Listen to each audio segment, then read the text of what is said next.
Time to clean out the garage, buddy. A week later, his mom cleaned out his room and threw away the map. Clean out. Clean out.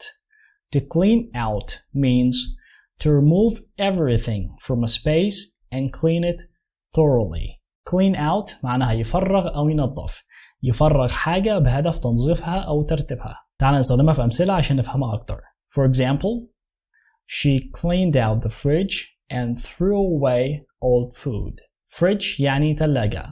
Threw away الماضي بتاع throw away. وده فعل مركب معناه يرمي أو يتخلص من حاجة.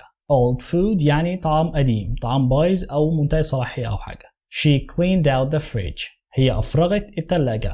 And threw away old food. ورمت الطعام القديم. She cleaned out the fridge and threw away old food. تعال نشوفهم كده ازاي بيستخدموها في الأفلام. Time to clean out the garage, buddy. Time to clean out the garage, buddy. Time to clean out the garage, buddy. Time to clean out the garage, buddy. A week later, his mom cleaned out his room and threw away the map. A week later, his mom cleaned out his room and threw away the map. A week later, his mom cleaned out his room and threw away the map. A week later, his mom cleaned out his room and threw away the map.